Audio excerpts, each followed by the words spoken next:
नमस्कार माताओं, बहनों और भगवान भोलेनाथ के सभी प्रिय भक्तों। हर हर महादेव। सावन का पवित्र महीना शुरू होते ही हर शिव भक्त के मन में एक ही भावना जागती है, कैसे भगवान शिव को प्रसन्न किया जाए और उनकी कृपा प्राप्त की जाए। कोई सोमवार का व्रत रखता है, कोई शिवलिंग पर जल चढ़ाता है, तो कोई पूरे महीने सात्विक जीवन अपनाने का संकल्प लेता है। लेकिन एक सवाल अक्सर लोगों के मन में आता है, क्या केवल पूजा पाठ करना ही पर्याप्त है, या फिर हमारे रोजमर्रा के भोजन और व्यवहार का भी हमारी साधना पर प्रभाव पड़ता है। बड़े बुजुर्ग कहते हैं कि सावन केवल व्रत का महीना नहीं, बल्कि स्वयं को अनुशासित करने का समय है। इस दौरान शरीर, मन और वाणी तीनों की शुद्धता पर विशेष ध्यान दिया जाता है। इसीलिए आज हम ऐसी 5 बातों पर चर्चा करेंगे जिनसे सावन के दौरान दूरी बनाना कई लोग उचित मानते हैं। वीडियो को अंत तक ज़रूर देखिए, क्योंकि आखिर में मैं एक ऐसी परंपरा बताऊंगी जिसे बहुत कम लोग जानते हैं, लेकिन कई परिवार आज भी पूरे विश्वास के साथ निभाते हैं। सबसे पहले बात करते हैं बैंगन की। बरसात के मौसम में नमी अधिक होने के कारण बैंगन में सूक्ष्म कीड़े और जीव पनपने की संभावना बढ़ जाती है। यही कारण है कि कई धार्मिक परंपराओं और आयुर्वेदिक मान्यताओं में सावन के दौरान बैंगन से परहेज करने की सलाह दी जाती है। यदि आपका उद्देश्य सावन में सात्विक जीवन अपनाना है, तो इस महीने बैंगन की जगह लौकी, तोरी या कद्दू जैसी हल्की सब्जियां चुनना बेहतर माना जाता है। अब दूसरी बात, हरी पत्तेदार सब्जियां, पालक, मेथी, चौराई और अन्य पत्तेदार सब्जियां सामान्य दिनों में पौष्टिक होती हैं, लेकिन बरसात के मौसम में इनकी पत्तियों में मिट्टी, नमी और छोटे छोटे कीड़े छिपे हुए रहते हैं। इसीलिए कई लोग सावन में इनका सेवन कम कर देते हैं या बहुत अच्छी तरह साफ करके ही खाते हैं।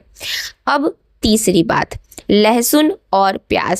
सावन में बहुत से लोग अपने भोजन को पूरी तरह सात्विक रखने का प्रयास करते हैं। इसी कारण लहसुन और प्याज का उपयोग कम या बंद कर दिया जाता है। माना जाता है कि सात्विक भोजन मन को शांत और पूजा में एकाग्र रखने में सहायक होता है, लेकिन केवल भोजन बदलना ही पर्याप्त नहीं है। यदि मन में क्रोध, कटु वचन, ईर्ष्या या अहंकार है, तो केवल बाहरी नियमों का पालन करने से भक्ति का उद्देश्य पूरा नहीं होता। भगवान शिव सरल हृदय और सच्चे भाव से की गई प्रार्थना को सबसे अधिक महत्व देते हैं। अब आगे की 2 महत्वपूर्ण बातें शायद बहुत से लोग नहीं जानते, इसीलिए आगे की जानकारी बहुत ध्यान से सुनिएगा। अब बात करते हैं चौथी चीज की, कटहल। कटहल स्वादिष्ट होता है, लेकिन इसे भारी भोजन माना जाता है। बरसात के मौसम में कई लोगों की पाचन क्षमता पहले से धीमी हो जाती है। ऐसे समय हल्का और आसानी से पचने वाला भोजन अधिक उपयुक्त माना जाता है।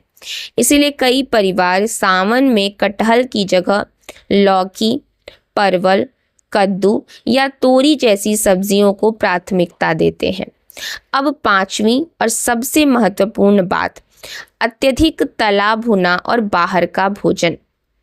आजकल लोग व्रत के नाम पर भी बाजार का तला भुना खाना, पैकेट वाले स्नैक्स और ज़्यादा मसालेदार चीज़ें खा लेते हैं। लेकिन सावन का उद्देश्य केवल पेट भरना नहीं, बल्कि शरीर और मन को हल्का और शांत रखना भी है।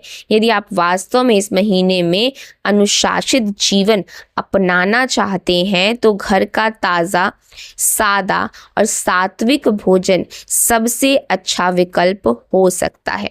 अब सवाल आता है कि सावन में क्या खाया जा सकता है। मौसमी फल, दही, मखाना, साबूदाना, सिंघाड़े या कुट्टू से बने व्यंजन, नारियल पानी, दूध यदि आपकी परंपरा में स्वीकार्य हो, और हल्की सब्जियां कई लोग द्वारा व्रत या सात्विक आहार में शामिल की जाती है। लेकिन याद रखिए, केवल भोजन ही सब कुछ नहीं है।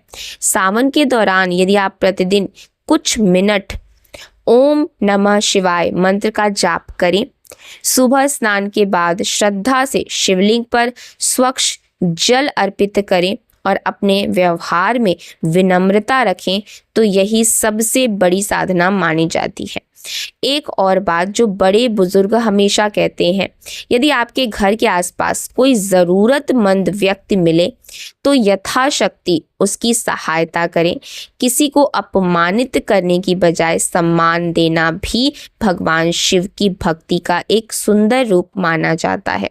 साथ ही परिवार में प्रेम बनाए रखें, क्रोध, झगड़ा और कटु वचन से बचने का प्रयास करें, क्योंकि जहाँ शांति और सद्भाव होता है वहाँ सकारात्मक वातावरण अपने आप बनता है।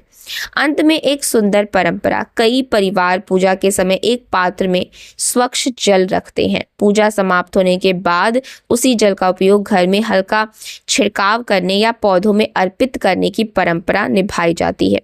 इसे घर में पवित्रता और सकारात्मकता का प्रतीक माना जाता है। ये एक धार्मिक परंपरा है जिसे लोग अपनी आस्था के अनुसार अपनाते हैं। तो भक्तों, सावन का वास्तविक संदेश केवल नियमों की सूची नहीं है, यह हमें संयम, सेवा, सादगी और श्रद्धा का मार्ग सिखाता है। यदि हमारा मन निर्मल है, हमारी वाणी मधुर है और हमारे अच्छे कर्म है, तो यही भगवान शिव के प्रति सबसे बड़ी भक्ति मानी जाती है। अगर आपको ये जानकारी उपयोगी लगी हो तो इस वीडियो को अपने परिवार और मित्रों के साथ साझा करें, ताकि अधिक से अधिक लोग सावन के इस पावन महीने का महत्व समझ सकें। भगवान भोलेनाथ आप सभी पर अपनी कृपा बनाए रखें। हर हर महादेव।